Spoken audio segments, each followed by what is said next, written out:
The year is 2063. The global currency is Moosecoin. You're refused entry into the metaverse's Lambo Club because your Twitter profile picture is not enclosed in an isosahedron. In a desperate bid to hold onto a square of pixels or land you bought in Elontopia, you must pay rent to Paris Hilton, who bought $17 billion worth of real estate with a picture of a monkey in 2033, and in a bid to become immortal has since replaced all of her organs with bionic hardware, each limb operated by its own smart contract. Citizens who own sliving tokens now have voting rights on her every move, from cooking mediocre lasagnas to overthrowing what is left of democracy. Jobs are obsolete, and by the time you get to the Meta Walmart, Moosecoin has crashed. Hey, excuse me guys. Check my book.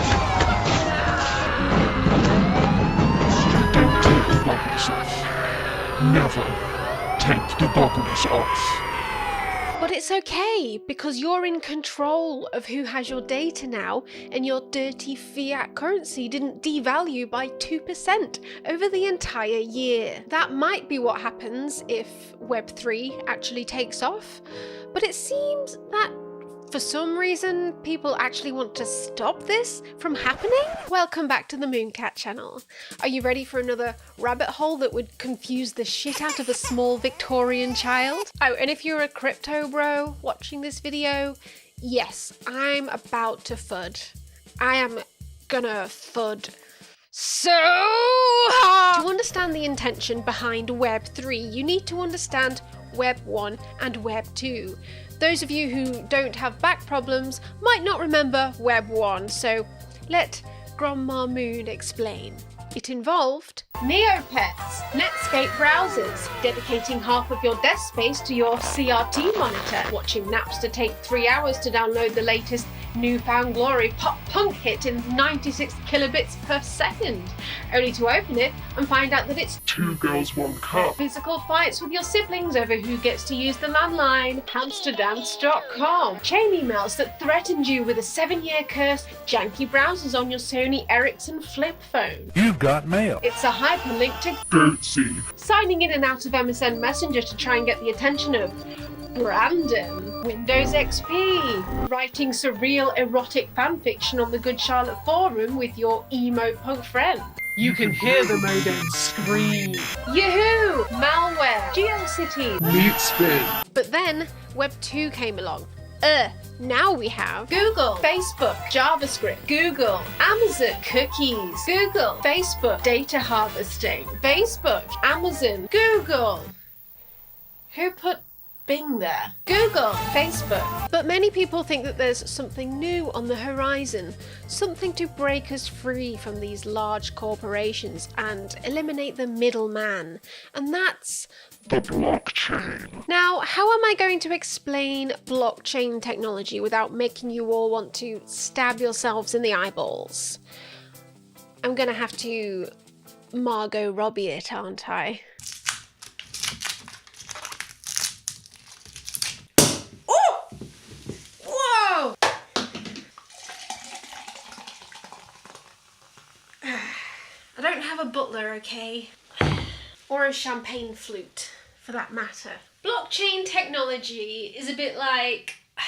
Imagine there was a really easy, quick way of making payments called, I don't know, Visa, right? But you thought, hey, why don't we replace this system with something else that doesn't involve a middleman, right? Because that's a problem that needs solving, and replace it with a system that uses more power than the Netherlands. Or say you want to pay 1 queef coin to Tracy, but instead of your phone sending one message to your bank, and then your bank checks the funds and then sends the funds to Tracy, your phone sends a message to a few 100,000 people, idling extremely powerful computers 24/7, playing a sort of extreme bingo.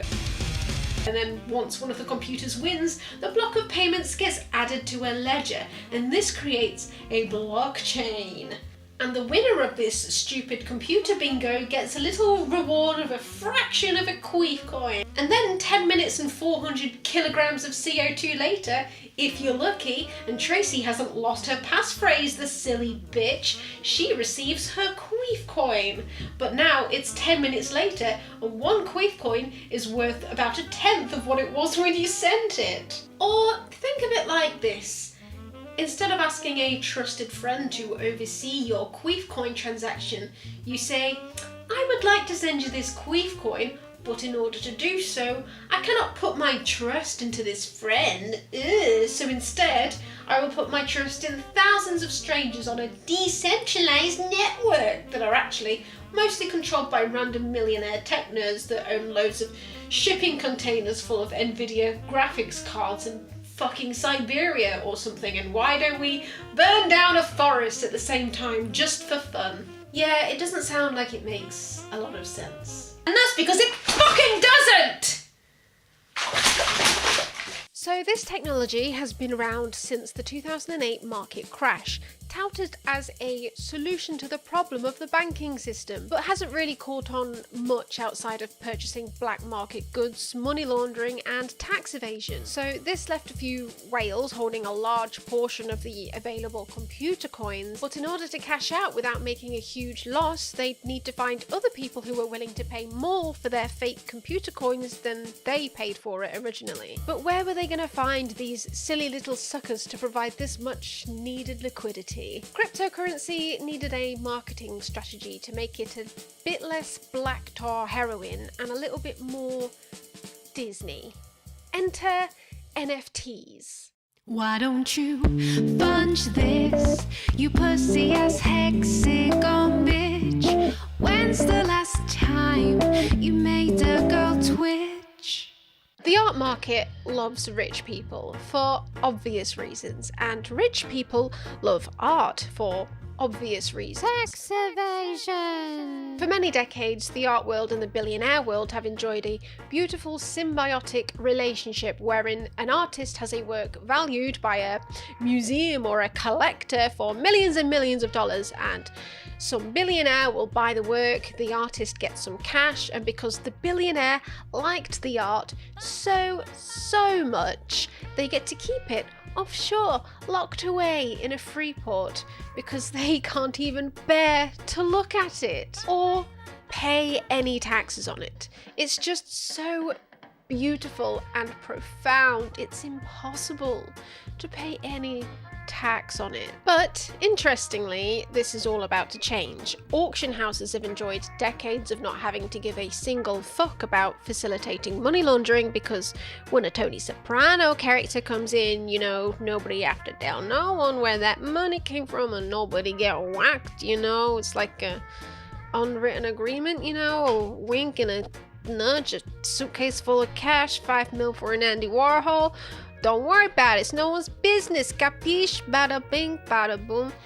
Everybody wins. I don't know what that accent was. But oh no, in December of 2020, US Congress passed a new legislation that went into effect at the end of 2021, and the EU passed legislation at the start of 2020, making it much more difficult to hide where your dirty suitcase of fiat money came from. And in perfect synergy, like star-crossed lovers, the art market and Silicon Valley tech nerd billionaires with their fake computer money in need of a crypto marketing strategy found each other.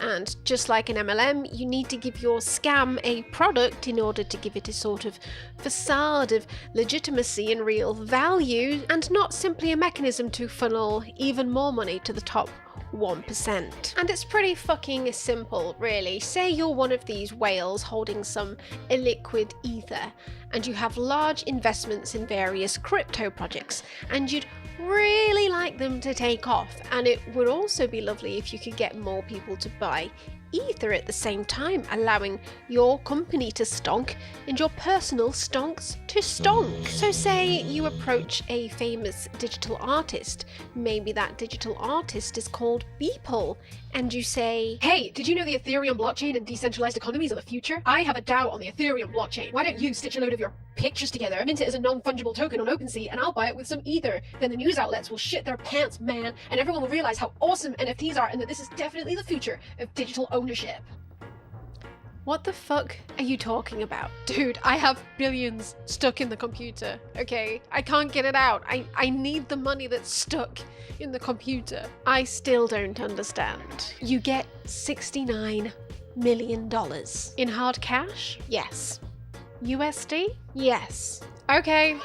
It worked. In March 2021, in the NFT mania that followed, Ether's value skyrocketed along with this businessman's company, effectively allowing him to immediately make all of his JPEG money back, an estimated 5 times over, and on top, got free marketing for his magic computer money wallet company, which is now acting as a sort of mortgage bond provider, but for NFTs, which will definitely end well. There's a bubble. And the craze had only just begun. Bored Ape Yacht Club and CryptoPunks were among the first NFT collections to capitalize on the hype right after the Beeple sale.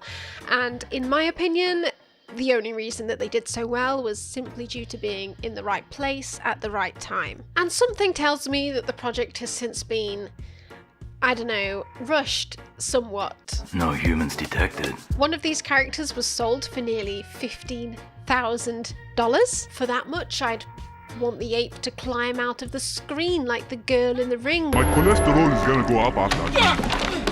But this is meant to be the utility of the project. This is what it's all for, right? This is the value. Yet there's barely any interest in it apart from people hate watching it. They have a lo-fi live stream as well, which regularly clocks all of around 5 viewers, but yeah, utility, guys. Speculative early adopters of the Bored Ape Yacht Club and CryptoPunks NFTs got lucky, and we've had to put up with a torrent of cringe ever since. What?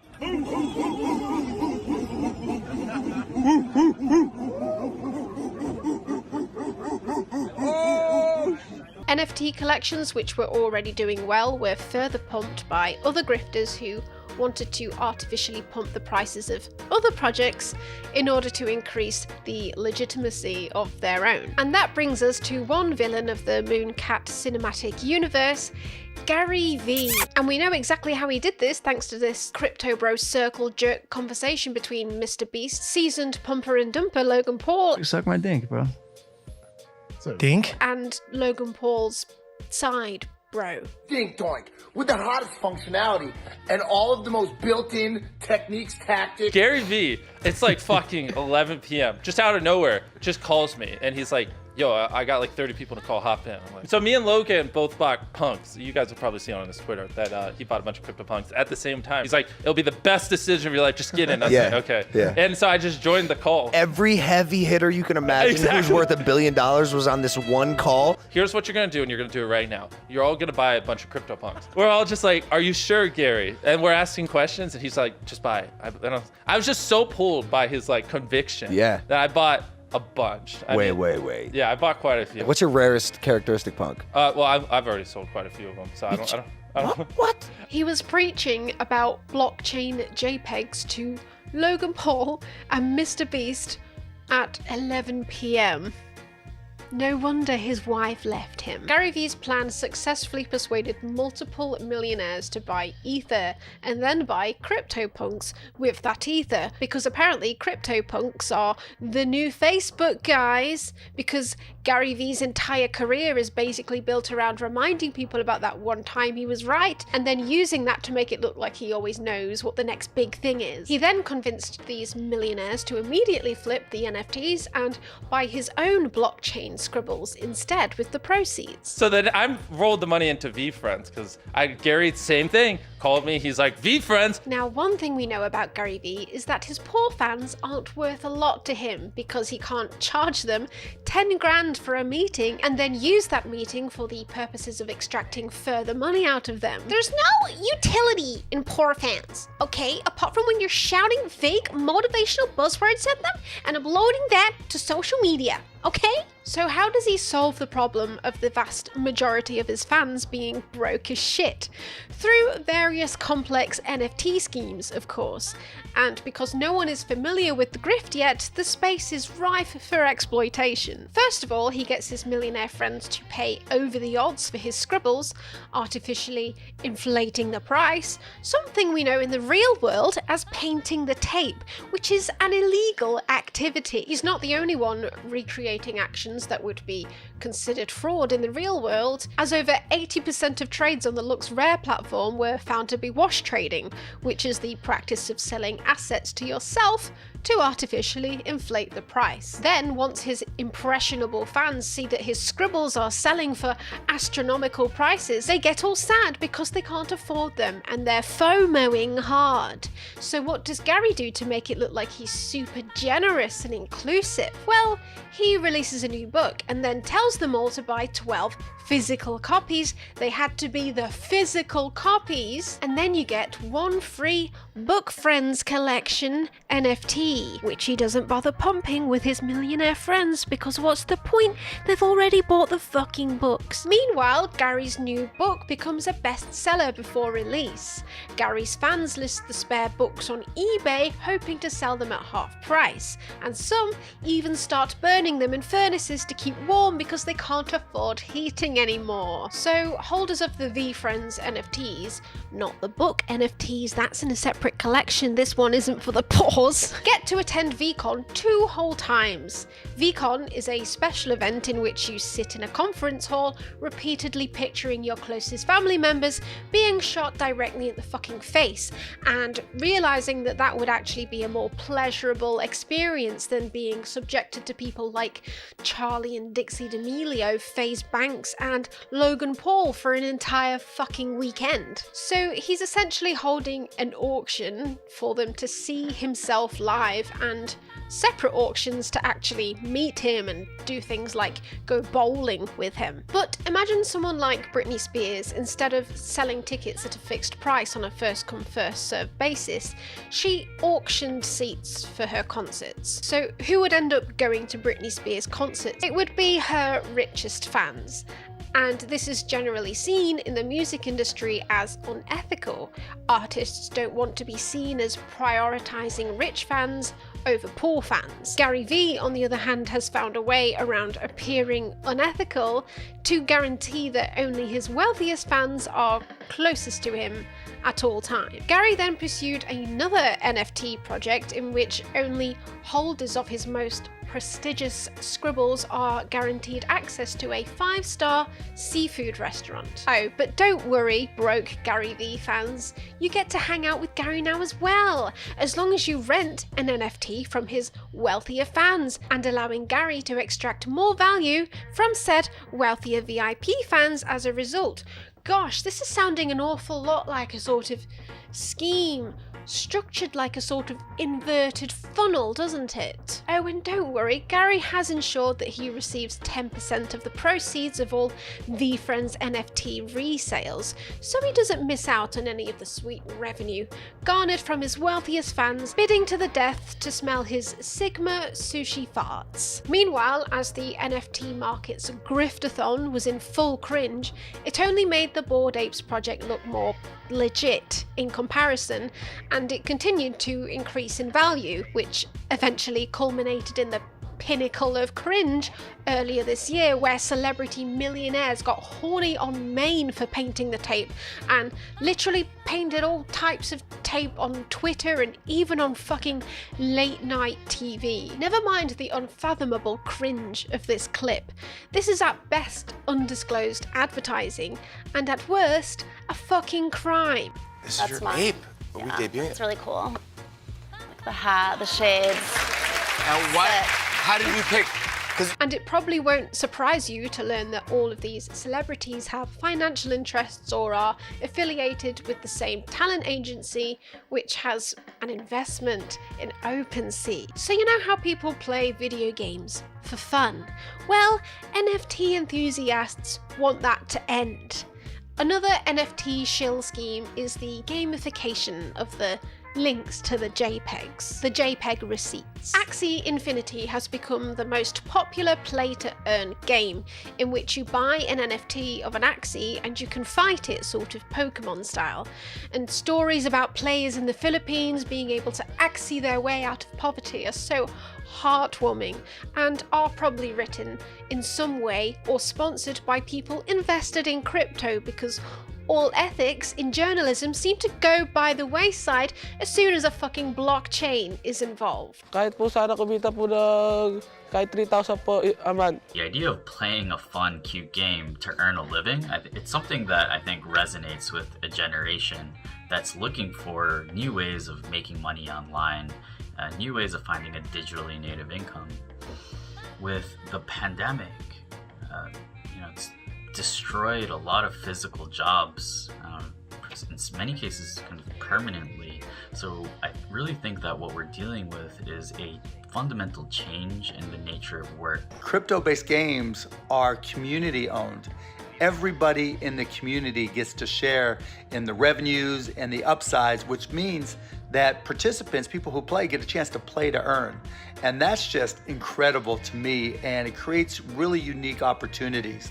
Now, anybody around the world can play and make money playing, and it makes perfect sense once you dig into the numbers. Oh, really? So let's dig into the numbers then and try and mine some sense out of this, shall we? Because this entire video has been extremely vague about where the actual money is coming from here. To even start playing Axie Infinity, you need to buy a team of 3 Axie NFTs, which are $200 each. But don't worry if you can't afford that, because you can just become a scholar and rent an Axie from a sort of, I don't know, Axie landlord? What is up, YouTube? Bryson here, and today I'm going to be giving you my advice on how to earn a scholarship in Axie Infinity. And then you can grind and grind and grind for hours on the game, but don't forget to have fun now, and your manager sits around taking a large chunk of your earnings. Yet when this system is in a game and absolutely no value is created whatsoever, well, yes, you guessed it. It relies on bringing more people into the system at the bottom, and then this carries on until there's an inevitable crash and those kids in the Philippines start earning below minimum wage. Not so fucking heartwarming now, is it, Mark Cuban? Impressively, Axie Infinity managed the incredible feat of creating an amalgamation of all of the worst parts of late-stage capitalism in one: a pyramid scheme structure, rentism, and the bullshit job phenomenon, in which everyone has become so obsessed with tying their self-worth to the work that they do that they disassociate the work from the actual value created. The kid in the Philippines fighting cartoons with each other, bullshit job. The woman on The Apprentice who sits in an office in front of a fake spreadsheet all day just for Alan Sugar to call her once a week to tell her to bring the contestants through to the boardroom, bullshit job. Yet our obsession with the 5-day work week has caused us to justify doing work for no reason, and Jeremy Corbyn was right, motherfuckers, but you're too busy rimming capitalism to notice you could be working less. Artists who have made money out of this trend are now successfully converted into automatic NFT shills, putting .e at the end of their Twitter screen names, such as musician RAC. He reckons that if he's being exploited, then he'd like to be more exploited, please. And he also reckons that if you squint hard enough, the stock market and the US dollar is also a Ponzi scheme. A common tactic of crypto shills is to strip the phrase Ponzi scheme of all of its meaning. And it's not hard to see where he's coming from, since like many musicians, he's been fucked over by the music label consoles and streaming platforms his entire career, and the one time that he's made money has been through selling his music as this sort of speculative asset. Beyond that, however, he's extremely vague about how this is supposed to work, but he seems convinced now that this is the solution for small-time artists barely making any money from their work. Trouble is, the logic is entirely flawed. RAC was able to make money through already having a platform, and that's the only real scarcity at play here. Attention. Here's a graph showing the median prices of sales in primary sales of NFT collections over a 1-week gold rush period. Looks pretty good at a glance, right? Until you realize the y-axis is a fucking logarithmic scale. Here it is on a normal scale. 34% of these collections made $100 or less, which means that after various fees, they actually lost money. 20% made less than $92 after fees, and then 11% made a whopping $223 after fees, and so on. That's for an entire collection of NFTs, which could be anything up to around 10,000 JPEGs. And it's funny that you really have to dig to find this information, kind of like how you have to dig to find the income disclosure statement of any MLM. If people were really making money, surely the marketplaces like OpenSea would be shouting from the fucking rooftops about their stats. Instead, just like MLMs, they're hyper-focusing their marketing on the few people at the top, making millions, and loads of those sales are probably wash trading anyway. And that's not even mentioning all of the artists that have had their artwork stolen and minted. And OpenSea got so many takedown requests that they just ended up stopping processing them. Great system, guys! The only people who win here are the 1% of artists with existing large audiences who actually make a profit. But that's still crumbs in comparison to Ether whales, who not only profited from the influx of buyers of Ether, but also profited from the minting fees of NFTs that didn't even sell or lost money. They profited from everyone. And then, of course, we had the influencer shitcoin epidemic. My baby left my heart broken. Told me to invest in his ICO token. Said allow me to the moon. I bought him a pool. Here to rape my heart's liquidity pool.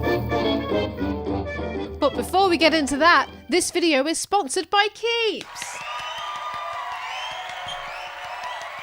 Did you know 2 out of 3 guys will experience some sort of male pattern baldness by the time they're 35? Well, now it's easier to prevent than ever with a subscription from Keeps. A licensed doctor will recommend a plan for you based on a free online consultation. You get your treatment delivered to your door every 3 months. And your Keeps doctor is available 24/7 for any questions or concerns. Keeps uses generic versions of the only 2 FDA-approved medicines for hair loss on the market. So compared to visiting your doctor, Keeps saves you time and money, and that's why Keeps has more 5-star reviews than any of their competitors, and why hundreds of thousands of men trust Keeps for their hair loss prevention. If you're ready to take action and prevent hair loss, go to keeps.com/mooncat or click the link in the description to receive 50% off your first order. That's keeps.com/MUNECAT. Influencers got a terrible bout of shitcoin diarrhea and sprayed it all into the toilet bowl of social media, and now the plumbing is clogged. And it's not surprising that this happened because, well, crypto has allowed this to become extremely easy. All you have to do is go on a site like cointool.app, go to create token, choose which blockchain you want it to sit on, give it a name like Elon Moon, Doge Sponge Safe Musk. Make the initial coin supply about 69,420 trillion if you really want. Then, because there's so many coins, whatever the market cap is, you can just make the buy-in price for one coin look dirt cheap. Then you want your mates to make a load of money too, right? So you do a whitelist and basically give a load of tokens to your mates so then they can save on gas fees before they're released to your idiot fans. Users who make the whitelist and later sell their newly minted NFT gain a profit 75.7% of the time versus just 20.8% for users who do so without being whitelisted, Chainalysis said, citing OpenSea data. The data suggests it's nearly impossible to reap outsized returns on minting purchases without being whitelisted. So then you end up with Instagram models who have pivoted their entire careers to being NFT influencers, living off being on NFT drop whitelists, using their platforms to show them to their pleb followers as if the project's got an amazing roadmap, and bank on the fact that their followers are stupid enough to be too distracted by tits to even notice the rug pull. It's your favorite crypto queen. I've just invested in Koinu Inu, and I'm super excited because they're starting a gaming platform. As always, this is not financial advice. I'm just letting you know what I'm investing in. Hi guys, so hashtag ad and all that, but this is not financial advice, okay? But I'm about to tell you about titty ass coin, okay? I'm hodling this one, guys. I know the last 79 coins I told you about did kind of crash, but they were not financial advice, and they also paid for this holiday, so I'm aping it right now on titty ass coin, guys. I don't know if you've seen the roadmap, but it looks like the Nickelodeon universe park map, so you know it's gonna be good. In fact, I think it might actually be the Nickelodeon universe park map, but with like crypto buzzwords sort of scribbled over the top. But you know what? That doesn't matter, guys, because we're all gonna make it this time, alright? To the moon. I've spoken to the dev team on this one as well, and they all seem super legit. Like, one of them has a ponytail, and the other guy knows like basic HTML. So everyone in the Discord is either a bot or is showing signs of extreme cognitive impairment, so that's also a great sign too. Okay, so get in now, not financial advice. And if you can't be asked to make the project look legit enough to even get it on a semi-legit exchange like Coinbase, just slap it on a shitty one like PancakeSwap and get a bot to post about it to Reddit every 3 minutes. But of course, Coinbase eventually realized that being semi-responsible about the coins they allowed people to list on their exchange meant that they were losing customers to competitors, so they changed their tune, and now they're basically the same as PancakeSwap. So that's cool. People are literally left to do your own research when investing in a coin, and that never goes wrong.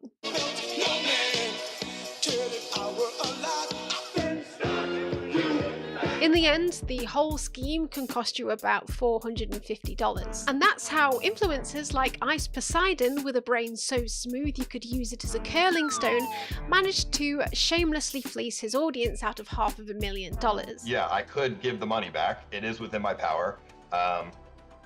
But I'm going to look out for myself and not do that. I don't like know what else to say. That's just the most honest answer. It's like Bernie Madoff literally went and made a paint-by-numbers Ponzi scheme for children. Literally, Ryan's toy reviews could do it and probably make enough money to turn the entire world into a mystery egg if he wanted to. I just want my money back! Investing your money into an influencer's shitcoin is called, in the cryptoverse, an ICO. It's basically like investing in an IPO on the stock market, but with no securities regulations that require the company to be registered with the SEC, with complete information about the people running the organization known to the buyer, and all of the risks clearly spelled out. Any company that IPOs has a huge document written out by multiple lawyers, which the investors will get their lawyers to look through before aping in.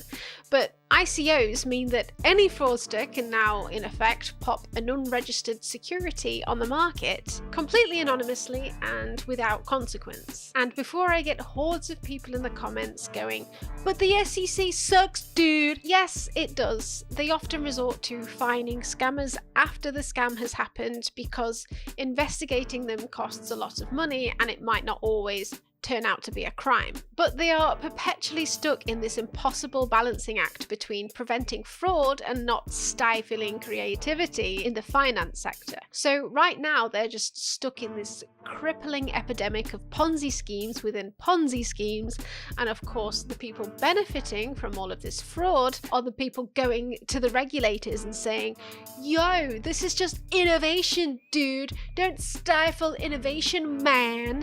Where do companies draw the line and say that enough is enough with this anti-innovation, quote, regulation by enforcement, and then just decide to take their industry elsewhere to another country? But there's something about crypto that scares people. I don't know what it is. Maybe it's just because it's new. But I remember in my banking law class when banks were first allowed to use computers to keep ledgers, people sued over that at the time. I remember when I was a second-year lawyer and we got email, and the ABA said lawyers couldn't use email because it would travel over this mysterious network of computers. These all seem ridiculous today, but it seems like we haven't really learned the underlying lesson, which is technology usually advances human flourishing. We have a regulatory system.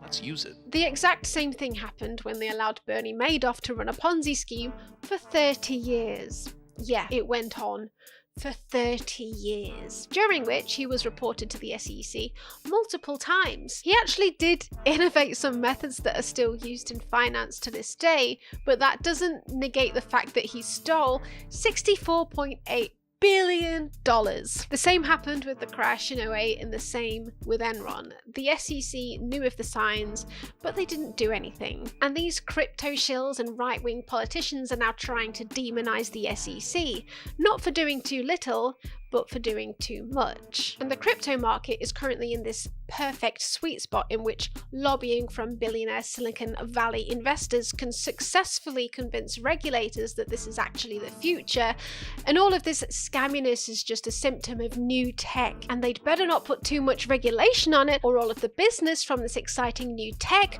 will move abroad. There are some products that are legal in other countries and are just not legal here. We don't allow that in the United States. We do allow it in Canada. We allow it in Germany, Singapore, Portugal, and a number of other places. So if you're a developer of those products, there's no fuzzy line. It's super clear. You can't do that here. So you have to go abroad. So we're behind the curve. Unquestionably. And because most of the regulators haven't got a fucking clue what a blockchain is, or have even caught up with what the fuck Web2 is doing yet, will you commit to ending Finsta? There's a rush to pocket as much cash as possible before any real restrictions are put into place. And who loses out?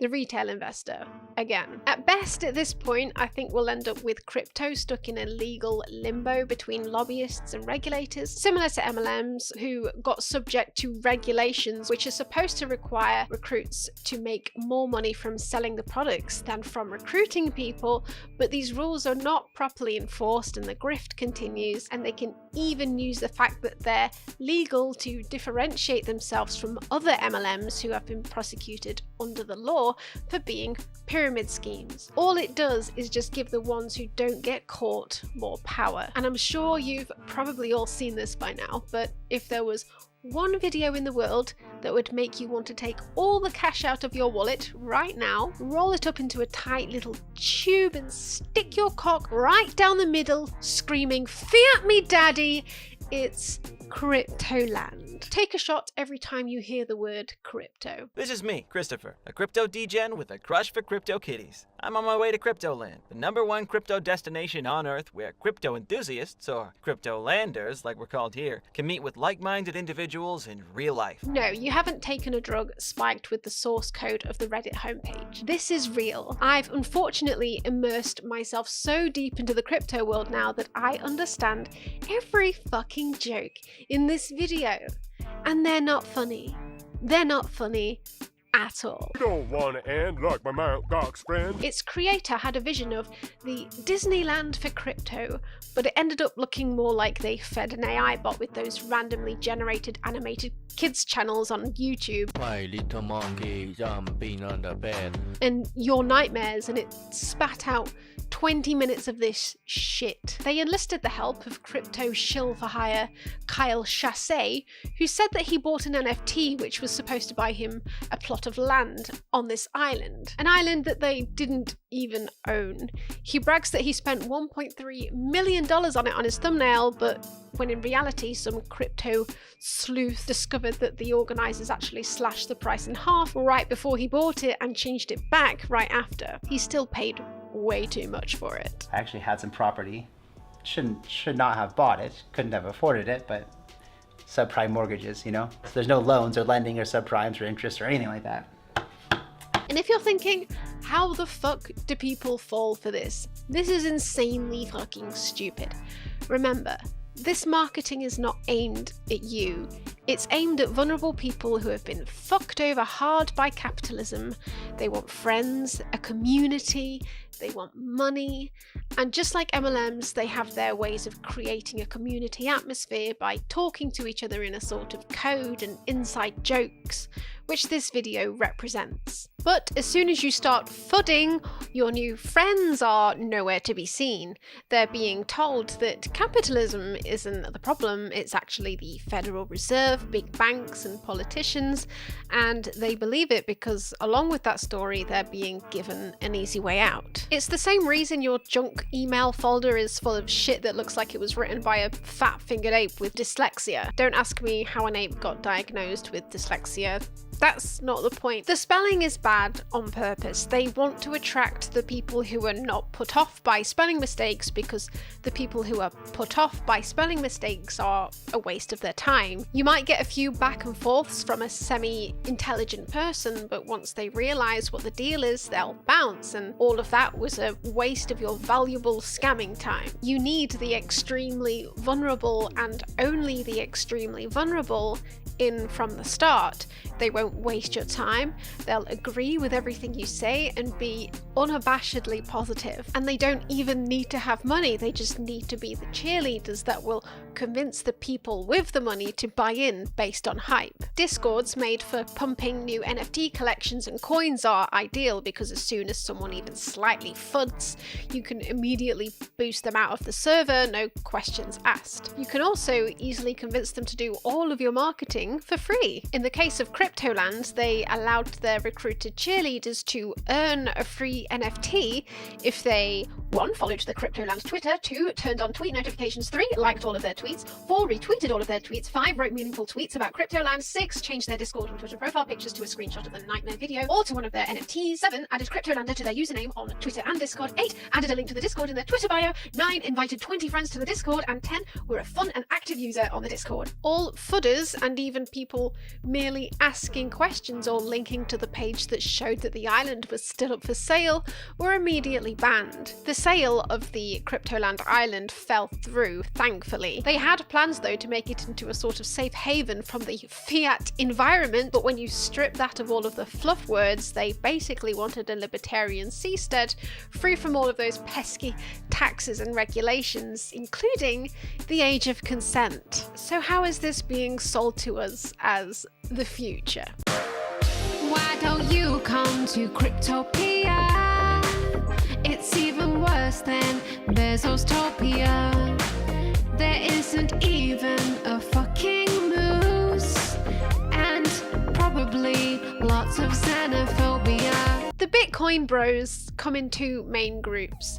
The ones who believe that Bitcoin will eventually wipe out fiat currency, they're generally called the maximalists, but we'll call them the maxi-pads for fun. And then there's the other group who believe that Bitcoin should be forever used alongside fiat, so we'll call them tampons. So Bitcoin will never be widely accepted as a form of currency in businesses until it is stable, and it will never be stable until it is widely accepted. And at a larger scale, when it is potentially wider accepted, we meet different issues such as the scalability problem. If Bitcoin processed all of the transactions Visa does today, it will use as much electricity as the rest of the world put together and will be even slower than it is now, but that's not the only problem. So the tampons are essentially arguing for the centralized gateways between fiat and crypto to perpetually exist forever because we'll always need fiat currency. So in this school of thought, Bitcoin is only useful as a hedge against inflation. But the number only goes up because of the speculative belief that Bitcoin will have future uses. So it is a much riskier investment based on a tech use case. And tech investments are inherently risky, especially when you consider the inherent flaws of the blockchain technology. There are much more stable investments available, such as stocks and shares ISAs or index funds, but maybe they just love it when they lose 50% of their net worth because they have a humiliation kink. I don't know. So the MaxiPads believe, essentially, that fiat is doomed. Long live Bitcoin, to the moon, and all of that. So the following use cases only apply if you never have to involve exchanges to fiat currency. Because as long as you still need to involve centralized exchanges, basically nothing is decentralized. But this utopian view still has inherent flaws.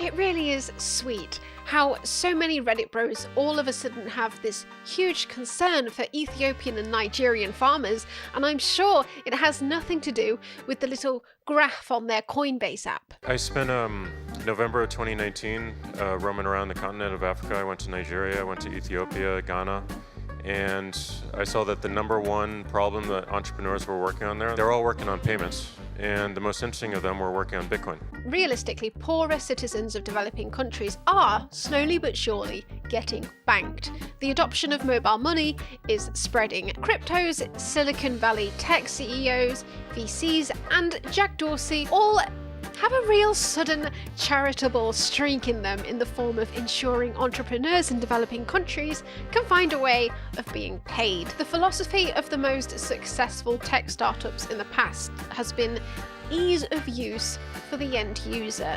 So why are they not instead investing in streamlining mobile money solutions which are already being used widespread?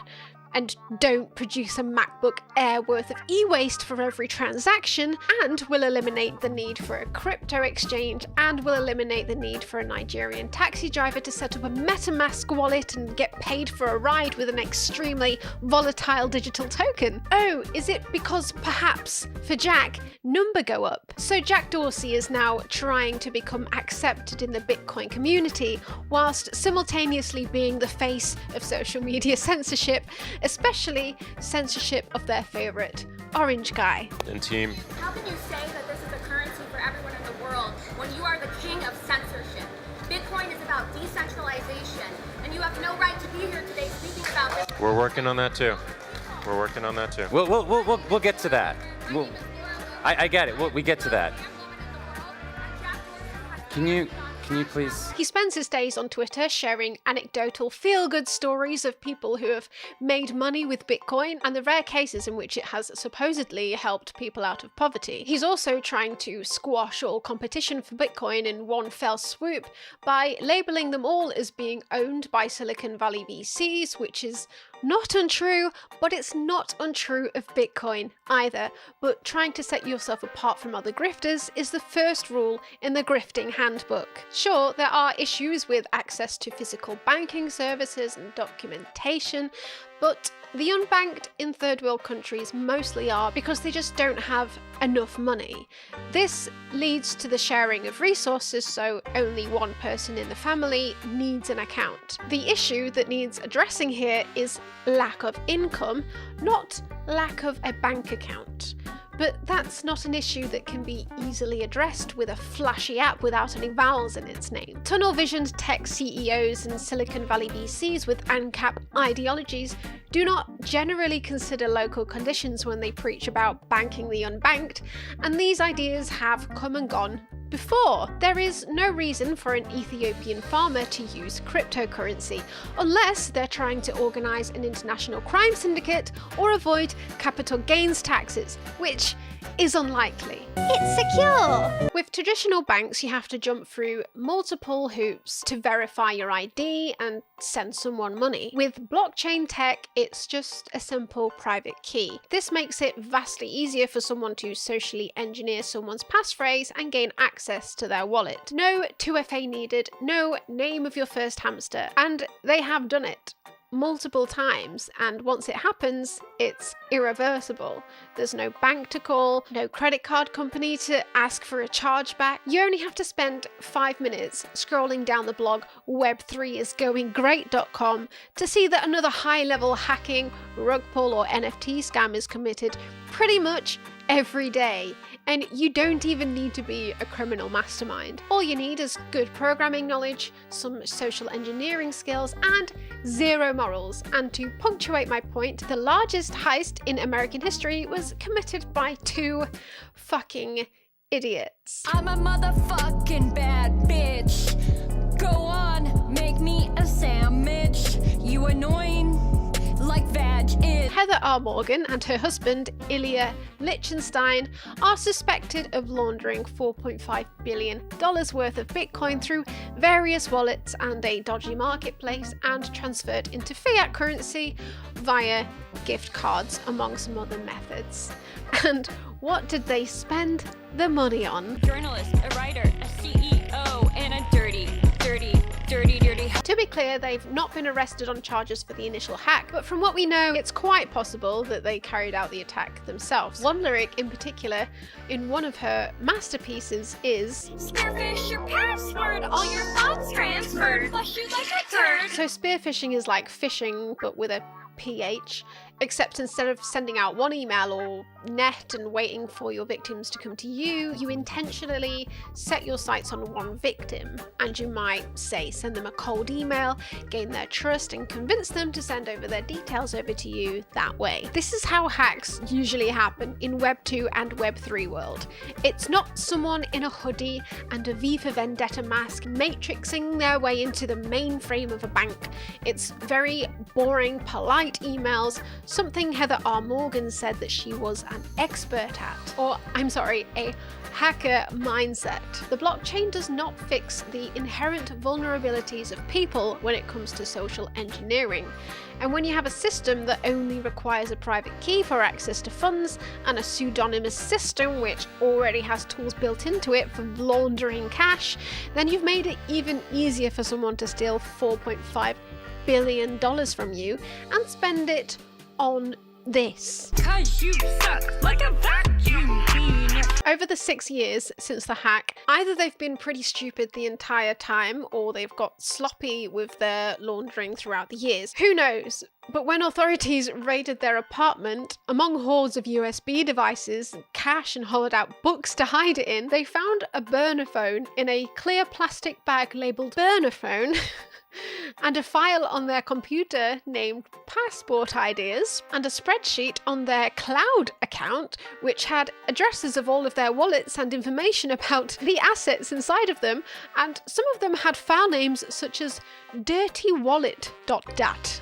Criminal masterminds. So it's not hard to see how, if you're able to remain anonymous and you don't have to use a complex web of Walmart gift cards to transfer your stolen funds into usable currency, crime on the blockchain is actually inherently incentivized. There is even more incentive for criminals to find bugs in a code, drain people's wallets, and freely spend the stolen crypto in businesses around the world, or for bad actors to hide large-scale ransomware in the code for decentralized apps. It's anonymous, private. So it's pseudonymous, meaning anyone who finds your wallet address can easily see your entire transaction history, and as soon as that wallet address is associated with your identity, that's your transaction history available on a public ledger for everyone to see. And that's not to mention that if someday miraculously Ethereum's smart contracts actually have some sort of utility,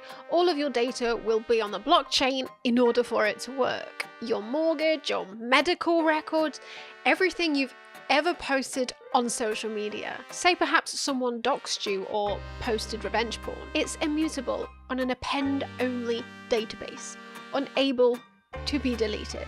Allows money to be sent around the world instantly. Delays in international wire transfers are mostly down to checks for fraudulent activity.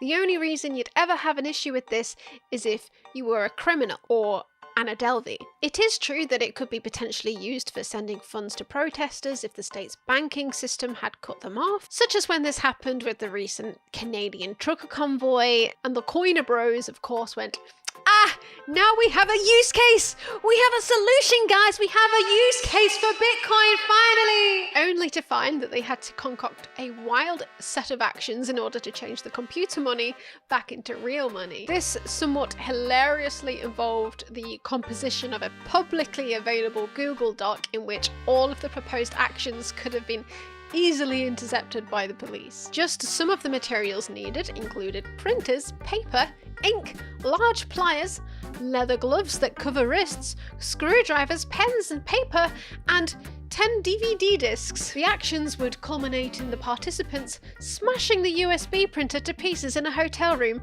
that none of them were allowed to leave. Cash would have been easier. A simple scroll down the Bitcoin hashtag on Twitter makes it extremely clear where these people's priorities lie, because regardless of whichever supposed war benefit they're currently peddling, they're clearly only bothered about their own pockets. But you said Bitcoin isn't really doing anything. Right now, Bitcoin is actually saving people's lives. People are fleeing war-torn Ukraine. They're actually leaving to go to Poland. Are they taking their gold bullion bars? Absolutely not. And even if they did get to the border, people are absolutely corrupt. If they get to the border, authorities could say, sorry, can I have one of those gold bullion bars and only let you in that case. So you don't really want to be snuggling up with your Bitcoin. Nobody wants to know that you own Bitcoin. That's the fundamental value. Let me make this clear.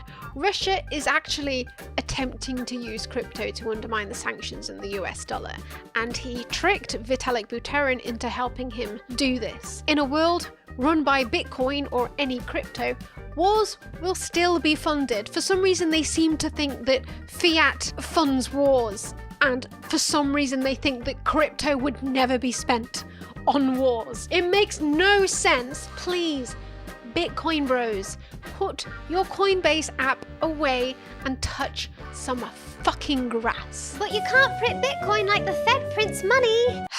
We're going to come back to the Federal Reserve and monetary policy, but I'm going to point out here that Bitcoin's 21 million cap is 5 lines of code which could be removed at any time with a hard fork in the system. Just because no one wants the cap to be removed right now doesn't mean that this will always be the case. And this seems like a good time to bring up Tether. Oh fuck. Tether! Moving money in and out of the crypto ecosystem is hard and you have to pay taxes on it, so stablecoins have come about to allow people to hold their crypto in a token which is tied to the value of the US dollar. So stablecoins like Tether and USDC are also supposed to be fully backed by real dollars, but guess what?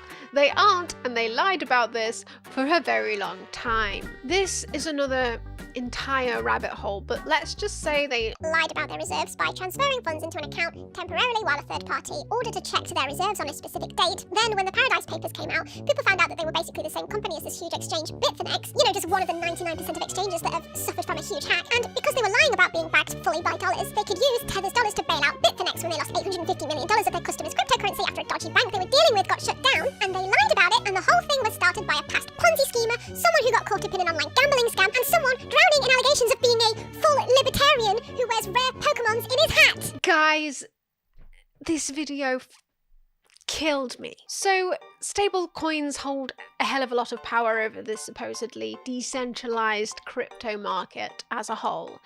And Tether got hacked in 2017 and $30 million was stolen. And in response to this, they hard forked the Omni blockchain that Tether resided on. And because Tether decided that even though the blockchain was saying the funds were in the hacker's possession, they decided, well, that's not what the blockchain should mean, because decentralization means fuck all in this business, and it is a marketing buzzword to get you to buy into this system. Because Tether has got so much power, they could do this without using the usual mining consensus vote, because all of the exchanges were in their pocket. You get me? A company that is powerful enough will fork the chain that it sits on, and this will always be the case in the crypto space. And then it was found that Tether manipulated the price of Bitcoin in 2017 by buying large amounts of it when it was declining with its own reserves. Cool, so you've basically recreated an unreserved central bank in your own little magic computer world that's completely manipulating the market. But one that's even worse than how bad you think the Federal Reserve is. How people seem to still be using Tether when it literally has worked against all of the core tenets of the crypto philosophy is beyond me. But again, it seems that as long as number go up, nobody cares. It's decentralized, therefore trustless. Systems tend to centralize as they scale, and blockchain is no exception. Bitcoin mining was mostly decentralized back in the noughties, with a few early adopters running single graphics cards in their homes, but it only took around 5 years for just 3 mining pools to have control over more than half of the network. And the people using them now are suffering from all of the negatives of the decentralized aspects, whilst using centralized apps built on the blockchain, so they're not actually benefiting from the decentralized aspects at all. They're actually only benefiting from the centralized bits, i.e. using OpenSea and exchanges to cash out into usable money, all things overseen by the evil government, but the entire ecosystem is being sold to them as decentralized. It's not at all. The only supposedly decentralized aspects of the platforms they're using are actually only hindering the users and the programmers. So let's hop back to the Bitcoin 0.1 release notes written by Satoshi Nakamoto in 2009. The root problem with the conventional currency is all the trust that's required to make it work. The central bank must be trusted not to debase the currency, but the history of fiat currencies is full of breaches of that trust. Banks must be trusted to hold our money and transfer it electronically, but they lend it out in waves of credit bubbles with barely a fraction in reserve. We have to trust them with our privacy, trust them not to let identity thieves drain our accounts. Okay, so what have we ended up with? Everybody putting their trust in increasingly centralized mining pools, everyone putting their trust in buggy code written by a human, everyone putting their trust in centralized APIs to connect apps to the blockchain, centralized JPEG selling platforms, everyone putting their trust in Bitcoin whales not to suddenly crash and leaving everyone with pennies, breaches of trust involving wash trading, painting the tapes, selling securities fraudulently, no privacy on a public ledger, a system rife with account hacks through stealing people's identity, all of it backed up by stable coins that are not backed up by real dollars and manipulate the market. In the case of Ethereum, the amount of ether that can be mined is not capped, but it is entirely reliant on code written by this man. It is of course imperative that people have to buy in to any change in the code. As has been shown before, whichever chain Vitalik Buterin is behind, that's the chain that the whales are going to go with, and that's the chain that the underlings will follow. No matter how much these people think this is a purely decentralized system, there is an unusual personality cult surrounding Buterin, and people respect him. Yo, difficulty Ice Age meltdown. Layer 1, Layer 3, 927, ternary. Build your own hash functions for maximum security. In the same way, even though we don't know who Satoshi Nakamoto is, they have been active on the internet in the past, and nothing is stopping them from becoming active again and proposing a fork in the future. And being the owner of an estimated $73 billion worth of Bitcoin, or 5% of the total supply, I wonder whether people would choose the fork that Lord Satoshi proposes or the one that tanks in value. Sounds super decentralized to me. In the case of blockchains planning on moving to a proof of stake system, the consensus vote on the chain are given to the proportion of the amount of money you have, meaning wealthy individuals and companies can effectively fork a chain to their preferred code if they achieve more than 50% of consensus votes. And with Bitcoin's wealth distribution looking similar to that of North Korea's, does that sound entirely impossible to you? It's incredibly difficult to get a coiner bro to engage with any of these arguments. However, I've seen enough MLM huns in my time become convinced that their shitty face creams are God's jizz just because they think it's their ticket out of being fucked in the ass by capitalism,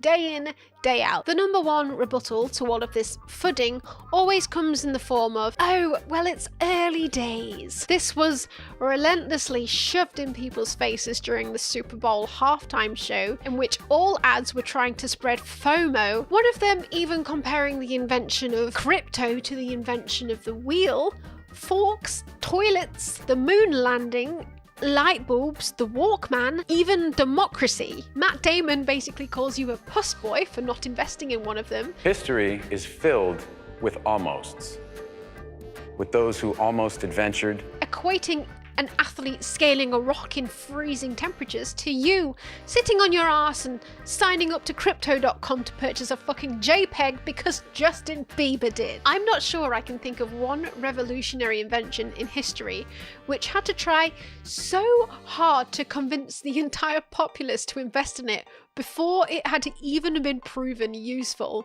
to society. But also calling it early days. We're 13 years in now. In some aspects, I agree, but I at least think there should be some evidence of a tangible use case by now that can't be done on Web 2 protocols. HTML was invented in 1993, so in a way it's like the 2006 of blockchain right now. And what were we doing on the internet in 2006? I had a MySpace profile and Matt Damon wasn't on TV telling me I'm a puss boy loser for not using MSN Messenger. I kinda wanted to do it anyway.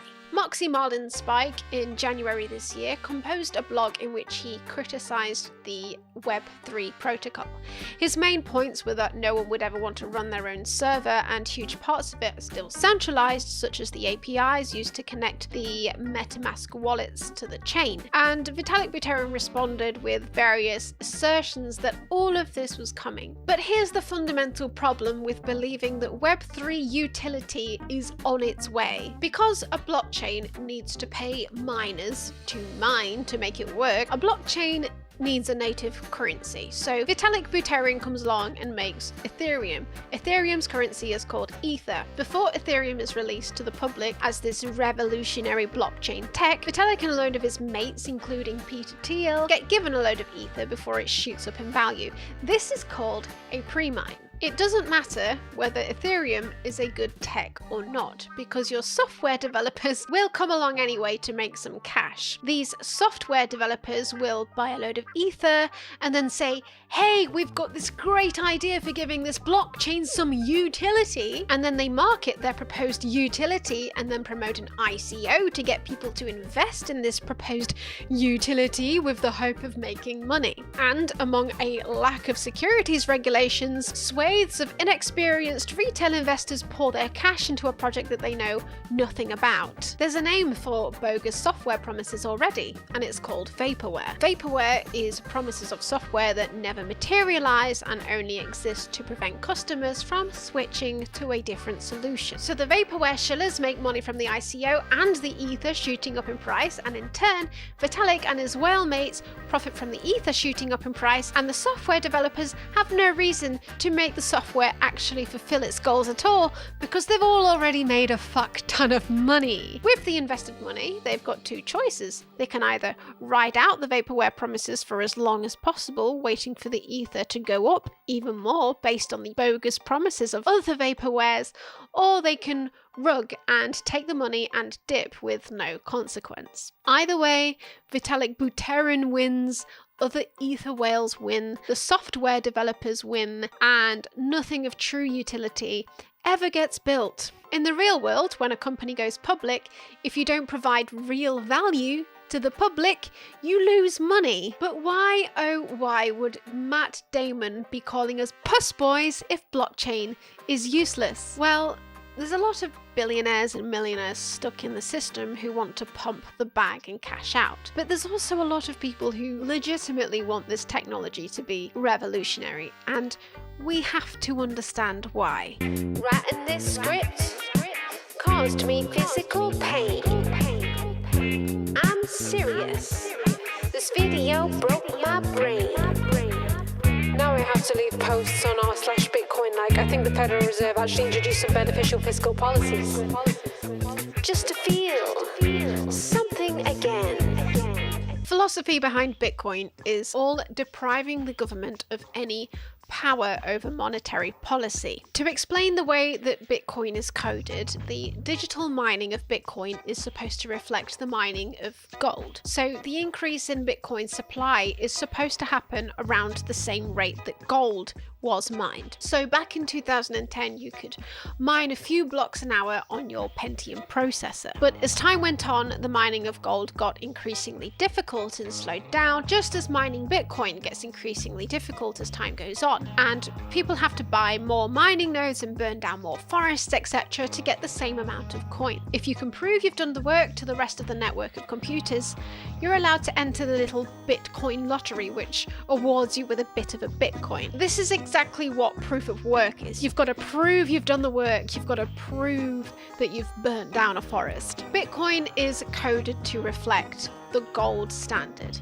So this is the monetary system we had until the 1930s. And since many coiner bros don't seem to be aware of what happened in history, let's explain this properly. In the roaring 20s, the post-war economy was booming, and the rich were thinking, hey, you know what's even cooler than money? More money! So greedy people thought that buying stocks with the money that they actually had wasn't enough. So they started buying more stocks with bank loans, and the greedy banks were like, cool, more interest for me, bro. I don't foresee any closures happening here. Foreshadowing is a narrative device. Companies were having more money chucked at them than a sexy stripper in a sleazy speakeasy. They didn't know what to spend it on anymore, and because people had already bought the stuff that they needed, they started to buy stocks instead. And there was way too much money sloshing around in the system without any actual products being produced or bought by customers. Wait, does that kind of sound familiar? People started to notice the lack of any actual value leaving the system, and panic began to spread, and people ran to the banks to take all of their money out. Banks at the time were very small and had to sell assets and take out loans themselves to give people their deposits back. This sucked all of the money out of the economy at once, and a deflationary spiral happened. Prices dropped, businesses cut costs, people got fired, nobody had money to spend on goods anymore, inventory built up, prices dropped even more, ad infinitum. Then, during the 1930s, the Great Depression was swinging its dick hard in the faces of the poor as unemployment soared. But the Fed Res didn't yet follow any sort of fiscal policy for injecting money into the system. The US and European central banks still followed the gold standard and were refusing to give it up. But the UK was like the cool guy at the gold party, and when we left the gold party in 1931, gradually over the next 5 years, all the other countries were like, yeah, this gold party kinda sucks, and by 1936 all countries were out and smoking some green at the way cooler, much more laid back Fiat after party. In that same year, John Maynard Keynes came through and dropped his smash hit, The General Theory of Unemployment, Interest and Money, and told the world's governments that if they bought 12 hard copies each, they'd all get a free Keynes Friend NFT. And that's why we all follow his teachings on fiscal policies to this day. Actually, it might have been because it turned out they worked pretty well.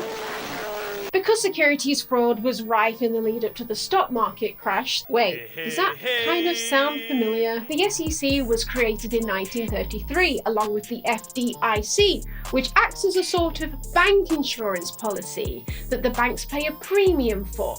And this ensures that if a bank ever fails ever again, everybody's deposits would actually be protected up to a certain amount. Not everybody was happy with the retirement of the gold standard and the inception of the Fed Res, however, especially the rich. So wealthy businessmen plotted to overthrow President Roosevelt and replace him with a dictator. Thankfully, this never happened, but you could probably call what's happening right now Business Plot 2, Blockchain Boogaloo. Cut to German school children being read stories from a pamphlet called The Protocols of the Elders of Zion. It is Nazi Germany, 1933, and Hitler is using the Great Depression to gain power. The belief of a planned secret world domination spreads, along with the belief that Jewish people are controlling the press and the central banks, and slowly devaluing your money through inflation to keep it for themselves. Wait, does that kind of sound familiar? They recommend buying gold to protect yourself.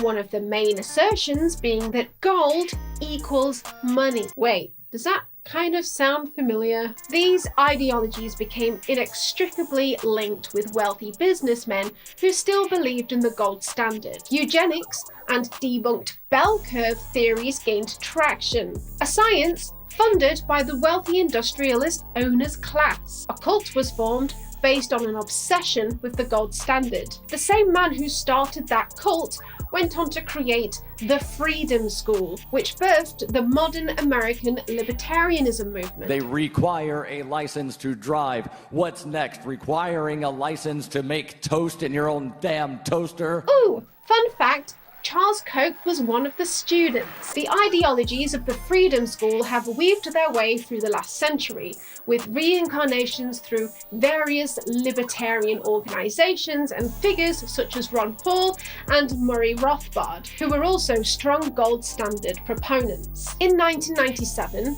libertarians James Dale Davidson and William Rees-Mogg, yes, that is his dad, published The Sovereign Individual, expressing disdain for pesky taxes and pushing a future of sound money via some sort of digital cash. And our mate Peter Thiel loved this so much he wrote a foreword. We'll come back to him. Okay, since the 1930s there have been two main economic schools of thought that fight over the cause of that global financial crash. Keynesians mostly fought to remove the gold standard and introduce fiscal policy, and Austrian school economists or monetarists fought to keep it, blaming governments printing our money for all of our problems. Although various policies from both sides have been implemented over the years, the argument to leave the gold standard behind has prevailed. It is widely considered among economists today that this is what helped lift the economy out of the depression. And look, I am not a fucking economist, okay? I can only tell you objectively what's happened in the past, and that there is 99% consensus among all leading economists today that a return to the gold standard right now would be a pretty fucking bad idea.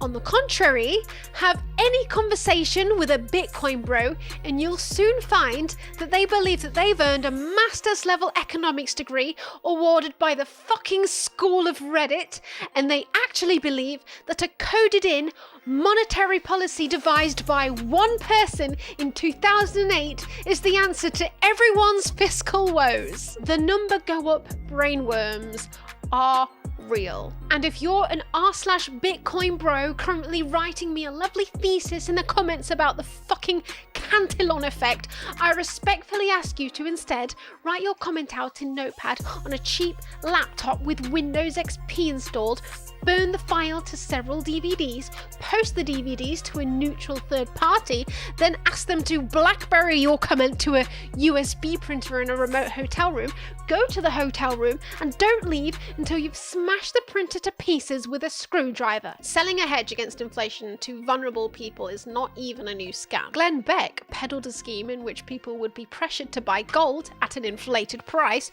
with the promise that it would increase in value over time, using hard salesmen and pressure tactics to convince them that the dollar would be inflated to near zero. The company was eventually forced to refund $4.5 million to customers. The same thing is happening right now with Bitcoin, except this time there will be no one to sue because the salesmen are hexagons on Twitter. When I was researching this section of the video, all videos I could find on YouTube of people arguing that we were on the brink of another global financial crash because of rising inflation rates were also shilling dodgy looking courses. And this is true of all of the Bitcoin and crypto bros on Twitter. How can you trust anyone to give advice on a stock that they're personally benefiting from. Yet no one in the community seems to give a single fuck, as long as numbers go up. And the demonization of inflation in the mainstream press, dubbed by Republicans as Bidenomics, merely to use as a weapon against him, is not helping. The use of the words freedom and depriving ordinary people of value when translated simply means freedom for the rich, not taking money away from the rich. And it has meant this since the inception of conspiracy theories surrounding the Federal Reserve, and it still means this in the Bitcoin community now. For those in the back, you're parroting the same talking points as Nazis! Over the last 100 years, the Federal Reserve has created bubbles and burst them, enslaved us with debt, and destroyed our purchasing power through inflation. Yes, it's been a wonderful lie for the bankers. There are striking parallels in Frank Capra's It's a Wonderful Life to the lies and tricks that real bankers used to create the Federal Reserve. And then they were shocked when Jordan Peterson was announced as a speaker at a Bitcoin event. Are we the baddies? 0.01% of people invested in Bitcoin own 27% of Bitcoin right now. Who do you think is going to win here in the long run? How is that wealth all of a sudden going to be redistributed to the poor? You're not subverting the system. The system has already subverted you. You aren't getting rich, you're buying the Winklevoss twins another yacht. How about the people who are unable to buy a now or benefit from generational Bitcoin wealth? The people who can't afford to buy a now but who would like to have children in the future. Onto Ethereum. To understand Ethereum, I think it would be helpful to provide a quick background on Peter Thiel. In the 80s, Peter was at Stanford University, serving as editor-in-chief of the Stanford Review, a conservative libertarian newspaper. He then went on to co-found PayPal. Thiel wanted PayPal to be what people believe cryptocurrency provides today, a hedge against inflation, except facilitated by giving customers easy access to foreign currencies. He now regards the company as it is today as a failure of PayPal's original goal, and in 2015 on a Reddit AMA he mentioned his interest in Bitcoin fulfilling this vision for him. After selling PayPal in 2004, he went on to co-found Palantir, a data analysis firm. They stated that they could use their knowledge of fraud detection software in the fintech industry and apply this to a wider spectrum of datasets to detect terrorist activity on the internet. And their first backer was the CIA. Clearly building up an increasing interest in the harvesting of data, it's not surprising why in 2004 Peter dropped $500,000 into Facebook, becoming the first outside investor. He acquired 10% of the company and a position on the board. In 2013, Palantir controversially became involved in the Cambridge Analytica scandal. Cambridge Analytica had gained access to 87 million Facebook profiles without the user's permission and used the data to target political ads.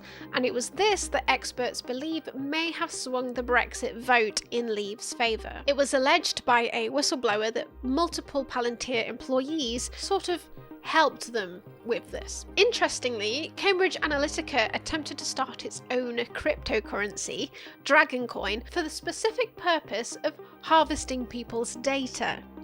It was marketed to the Chinese public as a way to gamble in casinos on the island of Macau because gambling regulations in China were rather restrictive. But the project was abandoned once the scandal came to light in 2018 and the company was shut down. The way that Cambridge Analytica was talking about it, they were viewing it as a means of being able to basically inflict government control and private corporate control over individuals, which just takes the whole initial premise of blockchain technology and turns it on its head in a very dystopian way. The year after Cambridge Analytica collapsed among a sea of controversy, in 2013, a young Russian man called Vitalik Buterin wrote the white paper for Ethereum, and in 2014, the Thiel Fellowship funded Vitalik Buterin with $100,000 to drop out of that stupid, woke college that was no doubt poisoning his brain with evil multiculturalism and holding him back, and got him to pursue Ethereum full-time. In 2020, the NHS asked Palantir for help in battling the spread of the pandemic. Palantir charged the NHS just £1 for their services. They didn't care about the money.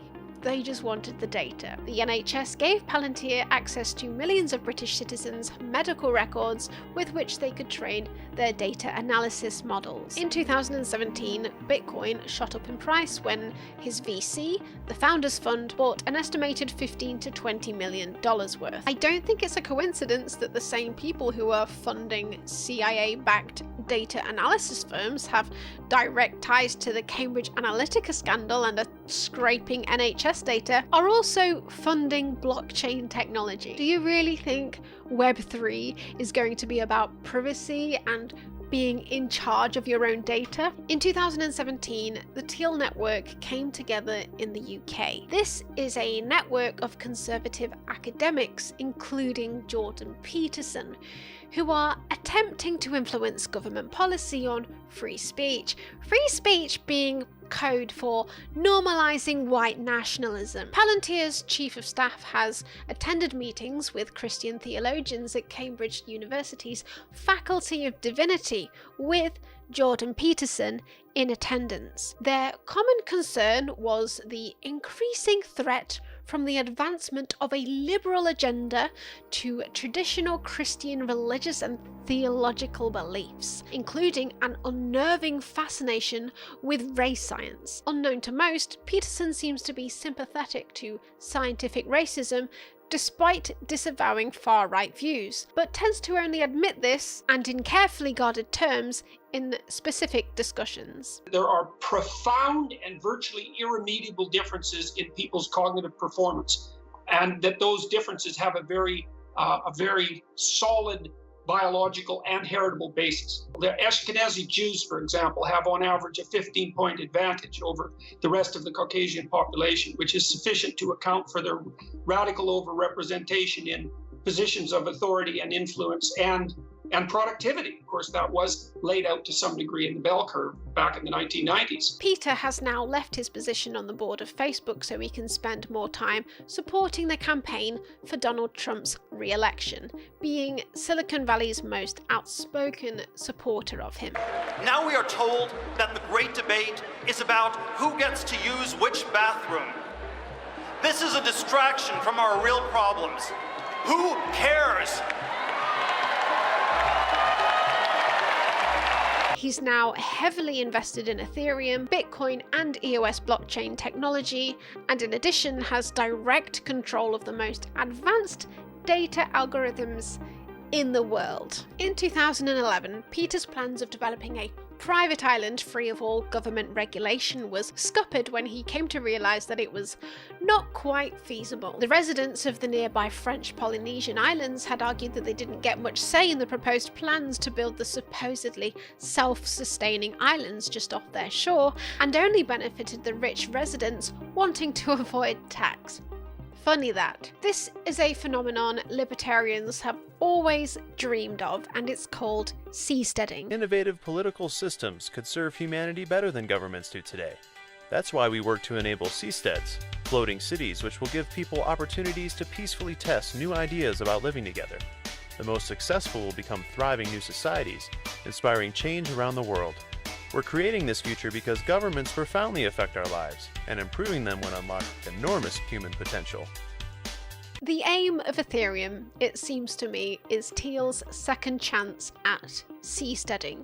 He wants to cyber seastead on a cloud economy, beholden to no government regulations and no tax. But he needs people to jump onto his seastead, and what better way to get people to jump than to tell people that there's treasure on the island? Crypto is worthless as a currency, but it's the perfect marketing strategy. It means Google and Facebook will no longer have all of Silicon Valley's precious data, but the largest companies to build on the blockchain will instead.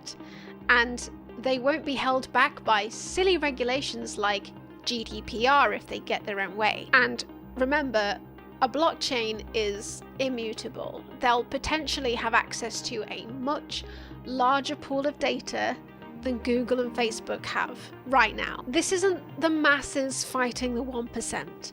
This is the 5% fighting the 1% for data. Sure, you can choose to have an NFT of your medical records on the chain, but we will eventually get to the point where it's made so easy and convenient for you to have, say, your medical records or your mortgage details on the chain that it would be almost stupid not to. We're already on the trajectory towards completely transparent data profiles right now.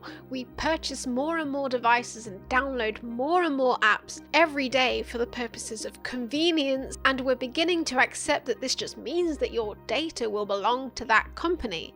But in the future, it will belong to all companies that build on the blockchain. It would be stupid not to build your app on the blockchain. There would be no hope of your tech startup being competitive if you didn't. As Satoshi Nakamoto said himself, it takes advantage of the nature of information being easy to spread but hard to stifle. They would like a society governed by code written by them, without having to deal with the inconvenient nuances of a progressing society involving racial tensions or the experiences of trans people or Congress holding them back with rules and regulations. But the world isn't a logic puzzle that a Russian computer programmer can just code us out of. The human experience will never escape feelings and needs that go beyond rigid code. This is a utopian vision based on an engineer's entirely systemic analysis of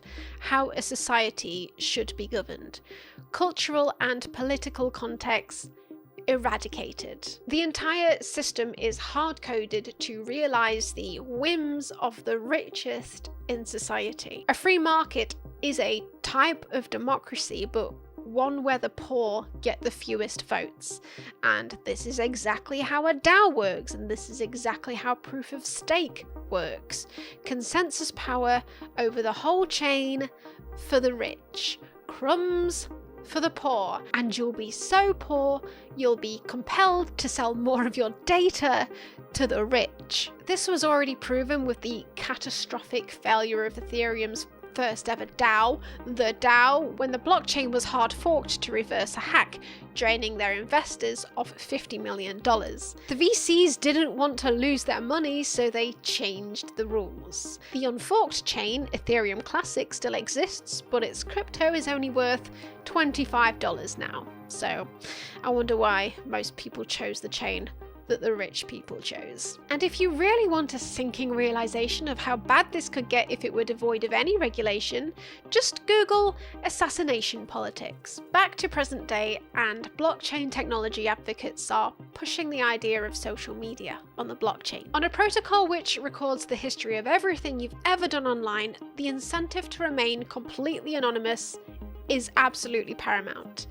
This could give rise to an increase in far-right ideologies peddled online, culminating in terrible situations if left to develop unregulated. It's quite hard to conceptualize what the future they're envisioning would look like right now, in much the same way that someone in the 80s couldn't envision what the iPhone can do right now. So try to think of it like this. Bitcoin wants to be a simple peer-to-peer payment app on your iPhone. Ethereum wants to be the iPhone. All of the data on the blockchain is the large chip in this iPhone. It's a ginormous database of everybody's medical records, social media presence, past and present, financial history, your life story, your loves, your hates, everything. Based on this ginormous database, Using patterns that AI has found, it can accurately predict the actions of any human being on Earth, even if you go fully off-grid and none of your personal data has been contributed. Now imagine that the DAOs, the large companies that build on the blockchain that will inevitably become very powerful, are the main apps on your home screen. So one of them could be a marketing company DAO. A company could come along to this marketing company DAO, perhaps a pharmaceutical company selling drugs, and they could say to the marketing DAO, I want you to use all the data you have on the blockchain to start advertising my drugs to not just everybody who might need them now, but everybody who is likely to need them in the future. I would like you to plant our brand into their brain 5 or 10 years in advance. Hey, why not maybe push them into becoming addicted to other products that will cause them to need our drug in the future? And then say you might have another app on this Ethereum iPhone called the Military Industrial Complex. So fuck knows who will have access to those powers at that point, but the Military Industrial Complex could be one huge DAO. Based on the data, it could draw out an entire roadmap for invading a country based on its weakest entry points and weakest individuals. It could disseminate extremely intelligent failed propaganda to citizens. The war could be over in minutes. The algorithm would immediately decide who lives and who dies, only responding to votes cast by anonymous and wealthy token holders. And just in case you were thinking this sounds far-fetched, Peter Thiel's company, Palantir, have already had their algorithms used to decide which ICE detainees to arrest. It has been used to fuel the biggest deportation raid in US history, the infamous Brock's 120 raid and the 107-11 raids. He already oversees the algorithms that decide the fates of immigrant families' lives. During that huge US raid, 443 people were arrested, and almost none of them could be prosecuted. Yet there was no human to blame for the poor profiling. Where code is king, you can only blame the algorithm. Oh, and he plans to live until he's 120 years old by taking HGH and blood transfusions from the young. $1 trillion. And now the mark. Oh! Oh! It went to zero! Yo!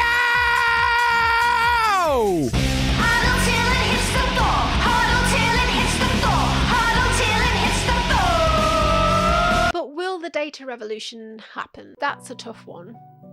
I do believe this is a bubble and that all of the tech is clearly overvalued for reasons I've laid out, but it doesn't mean that it will pop in spectacular fashion, depending on how long the VCs and the vaporware developers can drag it out. If it does deflate or pop, however, the VC investors will not allow it to leave their billionaire clients in the red. Without access to sophisticated algorithms, retail investors will be left in the dirt. That's just an inevitability, and the worrying concentration of those with far-right conspiratorial tendencies who have bought into these schemes may have the rug spectacularly pulled out from under them, and they're going to get angry. Will they turn to socialism to try and fix these problems? I don't think so. The crypto evangelist population skews heavily towards a sort of new age, libertarian, anti-government, right-wingism, and when they see their financial dreams evaporate, they will likely set their sights for revenge on the things that they already despise. The broad effect will lead to a large number of newly angry, bitter, disillusioned, hopeless people who are too steeped in the culture wars to turn towards working class solidarity, and instead turn towards hate. The delusion that salvation from capitalism can be found in new, more clever capitalism is incredibly seductive and always wrong. We may be forced to integrate this technology into society in the long run, and people like Andrew Yang even believe that it could be a force for eradicating poverty. And to do this, he wants to set up a DAO to lobby the government, one that gives more voting power to the rich. But VCs have been wrong in the past. They said that we'd have air taxis by now to take us to the airport. What we actually got was more traffic, but in a tunnel underground. Oh my, there's a traffic jam. Oh. Here's an idea. How about trains? AI, gene editing, robotics, blockchain, and 3D printing are all predicted as being the future. And they could be right, or they could be very wrong. But if they're right, it needs to be carefully regulated and seen over by the correct people. Otherwise, we will suffer from unfettered capitalism and rampant inequality in ways that we've never seen before. I have nothing against an automated revolution because this could lead to humans having to work less. And this would mean more time for art, and none of it would be of fucking apes. But in the hands of the people that it's in now, it could lead to an elitist owner class and jobless masses. Currently, 47% of US jobs are threatened by automation, and this could go up to 80%. And with an economy based on digital ownership and smart contracts, the elite could collect royalties on every transaction. The idea of renting digital assets from an owner class is already being thrown around. If left to its own devices, I think that this could lead to some sort of tech neo-feudalism. Or, it's probably nothing. Web3 wants to take politics, as we know, out of many things, but not to be neutral, but to take democratic rights and rules for participation away.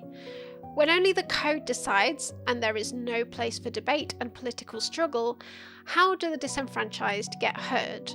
How do the powerless organise and revolt? Politics is about struggles, about people having different interests and fighting for them, and often against their political opponents.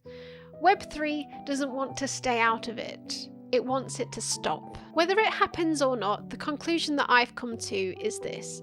Satoshi Nakamoto created blockchain technology after the financial crash in 2008 and successfully marketed it as giving power back to the people. And people still believe that to this day. But the people behind blockchain technology didn't want to help the protesters of Occupy Wall Street. They wanted to be the people on the balcony with the champagne. But if the bubble pops, OpenSea will be pretty much worthless, so I might buy it and change the code to redirect everyone's NFT JPEG links to Goatsea. Full circle, baby! The Coinbase app has got my man in trance. Now he's trying to say this is the future of finance. I tried to say your money's safer with HSBC. It's the third time you've forgotten your private key. I bought drained all the apes from your MetaMask wallet. Now you never leave the house without the thumb drive in your pocket. He said you're saving up for a mortgage deposit. I said it's a Ponzi scheme and I don't care what you call it. He said stop fudding, you'll never fud me until you stop talking about Merkle trees. He said we're all gonna make it. I said where's your Lambo? He said not long now. And I said yeah bro, you never getting rich or pancake swap or scrolling through Discord looking for the next airdrop. He's fully immersed in a decentralized account. Now his profile pictures a Hexagon. Went out for dinner but he was acting hostile cause they wouldn't take Bitcoin cause it's volatile. I had to pay a fee but I think I touched a nerve cause he won't shut up about the Federal Reserve. Now it's the type of guy who follows Gary Vee and says things like we're projecting 3% yields Q1 through Q3. I say why would someone buy a stupid NFT? Then he didn't talk to me for 2 whole weeks. He said stop FUD and said you'll never FUD me until you've stopped talking about Merkle trees. He said we're all gonna make it. I said where's your Lambo? He said not long now. And I said yeah bro, you're never getting rich on pancake swap or scroll through Discord looking for the next airdrop. He's fully immersed